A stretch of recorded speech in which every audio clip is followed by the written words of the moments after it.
You are listening to the Life in Attleboro podcast, where we interview the city's most interesting people who are making a positive difference in our community.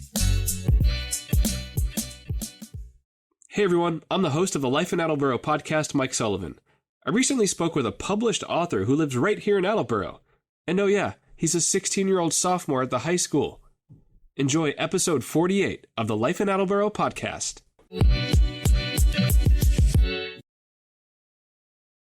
Joining me now is a young man by the name of Justus Omolo. He is a 16-year-old sophomore at Attleboro High School who recently wrote and self-published his own book. Quite the accomplishment. Justus, thank you so much for being a guest on the Life in Attleboro podcast. Thank you for having me on, Mike. It is my pleasure and my honor, sir. So, first of all, what is the name of your book and what is it all about? So, the name of my book is Time Lapse. It's two separate words. And it follows a regular teenager named Mason who discovers a bike that he can use to time travel. So, throughout the book, he uses the bike to control and manipulate and go through time. And in his journey, he learns how hard it is to have all this power. And he starts to recognize the value of time itself and what matters most to him. Wow, that is pretty deep there. So what inspired the story and the plot, and when did you first get the idea for this? I'd say I first got the idea sometime last summer. Okay. And the inspiration came from a place of nostalgia or reminiscing. I would say around June of last year, I really started thinking about how people's past kind of shaped the person they are.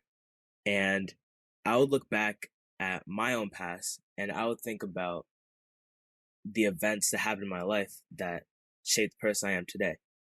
And I would think about the future. I would think about what could happen or what's going to happen in my life that might affect the person I am. And all that thinking spiraled into, okay, now what if someone had the power to go back and could change their past? Or what if someone could go in the future and change the outcome? So I took all this questioning and all these curiosities and I blended it with a love for writing, and the idea was born. You are a smart young man, sir. So how many pages is Time Lapse? The text came out to 128 pages. Good for you. So I'm just curious now, so from your original idea about the story to getting it published and available online, which it is, and I'll include the links in the show notes of this episode, how long of a process was all of that? From idea to publishing took around 7 months. Really? That's quick. But yeah, from the first words I wrote to publish was 5 months. So I was sitting on the idea for a little bit, yeah. Wow, that is very fast. The story itself came to me pretty easily. Okay. So as long as I dedicated myself to writing every day, which I did, I had only some concerns. So I was able to put it out faster than I thought I would. Absolutely. That's stellar speed, Justus. So I was just going to ask you, actually, were there any setbacks or challenges during that process, or was it smooth sailing from start to finish because you had that writing everyday goal? There were definitely some challenges. I would say editing was very tedious because the faster I wrote, it felt like the more mistakes I'd make. So in the end, I ended up doing 4 sweeps of editing. I had 2 with a computer, like spell check, and then 2 like editing processes was me holding a physical demo in my hands and seeing what errors I could find. Wow. So I ended up being pretty happy with that. Good for you. And formatting was also a problem. It took a lot of research because there was stuff I had to format correctly that I didn't even know. Like I didn't think about beforehand. Something as simple as the dimensions for my cover or like getting the text right took full days of dedication just to get that down. And there were definitely times in the writing process, even though I take pride in the process being pretty smooth, there were some scenes I had to write and some chapters I had planned out that just didn't flow the way I wanted them to. So I took many stages of revision, but once I figured out how I wanted the story to end, and I didn't have to worry at all about plot structure, Mhm. and I could just write and write away, I had no other worries but grammar. But Oh, yeah, that's awesome. Beautiful. Poetry. So how much does Time Lapse sell for, and where can we buy it? it's selling for $5.99, and Okay. it's only available on Amazon. Love it. All right, beautiful. And again, I'll include that in the show notes for anybody looking to support Justice. I will certainly be buying a copy myself. So, Justice, you're a busy sophomore in high school. You've got homework, extracurricular activities. What was your normal day like when you were in the thick of writing the story? A normal day for me would look like I'd go to school, and then I would stay after school for sports, and then I would go work out, and I'd be home by 5 or 6 Okay. to get any schoolwork I had done. And then after that, I would take the time I had left to write. And on weekends, especially like Sundays when I'm not doing much, could set aside much bigger blocks of time to write or get whatever I need to do done. Yeah. Because the goal was to write every day, like whether it was just a paragraph or if I found inspiration and I could write like thousands of words, I would try to do that. And because I was very passionate about this and it's something I really wanted to do, I looked forward to doing it. And I really tried to get back into it any chance I could. Justice, what you've accomplished at the age of 16 is super incredible. Congratulations. Thank you. Of course. So, when did you realize you had this passion for writing and storytelling? The passion definitely came in elementary school, I would Okay. say, because I remember in English classes back then, we were given journals and like we were allowed to write and draw on them and they give us prompts. Okay. And I'd always get very excited for that. Nice. And as I got older, I started to stray away from storytelling and I would write some shorter stuff. But when I got the idea for Time Lapse, and I knew there's too much I wanted in there for it to be shorter. So I had to tap back into a longer like storytelling mode. And seeing words on a page become something meaningful is like such a great feeling for me. So I think also yearning for that feeling makes me want to write. Very rewarding feeling, I'm sure. It sounds like you have to be very compartmentalized as well, just with trying to manage all of your time and all of your extracurriculars. So after school, you don't just go home and start writing, like you said. You're very involved in the community. You're on the high school track team, is that right? What do you do for, what's your event or events? In the winter, I ran the 1,000, and in the spring now I run the 800. Good for you. What's your 800 time? Right now I got down to a 2:27. Holy cow. Congrats, man. You are quick. Awesome. That explains the fast writing process too.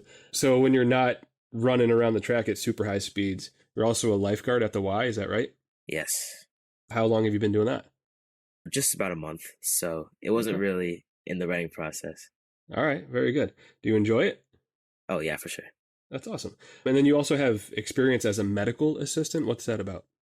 Yeah, so Attleboro High School offers a medical assistant class as a part of the CTE program.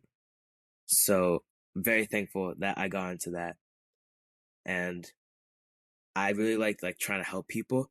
So in medical, I really just want to see how far I can go with it because I'm already learning so much in high school and I really think it's going to help me in college and beyond. You are a young man of many talents. So all of these things blend together. I'm trying to figure out what you want to do when you're older. Do you know what you want to do when you're older? What's the next step for you? You've mentioned you're athletic. You like helping people. You obviously love to write. What's the next few years look like for you? Yeah, I would say my dream job is to be an author, Okay. but it is very hard to be successful in as one. So if it wasn't that, it would definitely be something in the medical field. I've looked at like being an athletic trainer or like a nutritionist or something sports related in the medical field. But yeah, I would love to be an author. You are certainly off to a good start. You've done obviously something that not many people, let alone teenagers, Justice, have done by writing and publishing your own book. So What is your message to everyone listening when it comes to setting this ambitious goal and going after it? If I had a message to people about setting a goal, I would tell them that it's much more possible than you think. And that if you want to do something and you're passionate about it, to start it now. Because I don't think there's a such thing as inexperience. And I don't see a point in waiting at all. And the more discipline that you have and the more you believe in yourself and what you want to do, the more rewarding it's going to feel when it's done. And we live in a pretty easy time when it comes to like access to resources, and everyone has something unique to offer. So there's you should just try and see what you can do. I think showing up, like you said, and consistency, like you have been, is the key to that. A young man ahead of your years. Is there anything else that you'd like the people of Attleboro to know about yourself, about your journey, or about the book itself? Yeah, I think I'd like people to know that there's something for everyone in Time Lapse, and I think people across all different stages of life can find something relatable in it, because it's a story about friendship and family and love, loss, and identity. Like whether you're growing up or like chasing something or wherever you are, I think you'll find meaning in it. I love that. I can't wait to read it. I will be purchasing a copy, and I hope everyone listening does as well. $5.99 on Amazon, right? Yes. All right, very good. Justus Omolo, 16-year-old published author, Time Lapse. Go grab yourself a copy. Support this young man, Justus. Thank you so much for being a guest on the Life in Attleboro podcast. Thank you for having me. I really appreciate it. My pleasure. I have a feeling Justus is going to make a positive difference in a lot of people's lives. Justus, keep up the great work, young man. And again, if you'd like to support this young author with a very bright future, I've posted the link to his book, only $5, in the show notes of this episode. Hey, I want to tell you about our new sponsor, Hoban Accounting Services. If you're a small business owner, you know how much of a hassle it can be to keep track of every penny earned and every penny spent. But thankfully, Hoban Accounting Services is on a mission to heal your headaches and fizzle your frustration when it comes to crunching those pesky numbers. Hoban Accounting Services has helped local businesses for more than 7 years. That's when Nicole Hoban, a proud mother of twin girls, launched her business. She's a QuickBooks Pro advisor with tons of awards to her name. If you mention the Life in Attleboro podcast, you'll get 10% off for your first 6 months. If you'd like to support a small business owner in our city, just tap the link in the show notes of this episode and Nicole will be in touch. Hoban Accounting Services. A great bookkeeper should be an asset, not an expense. More than 1,200 people have signed up for the Life in Attleboro email list. We send one email every Friday. It includes exclusive offers from our sponsors, early access to every new podcast episode, and you'll stay in the know about cool events in our great city. Just go to lifeinattleboro.com and you'll see the sign-up display right there on the homepage. You'll also see the sign-up button at the top of our Life in Attleboro Facebook page. And if you know someone who would make a great guest on our podcast, please shoot us an email at lifeinattleboro@gmail.com. Life in Attleboro is a great thing. Support our community, promote positivity, and make a stranger smile. Have a great day, and we'll see you in the next episode of the Life in Attleboro podcast.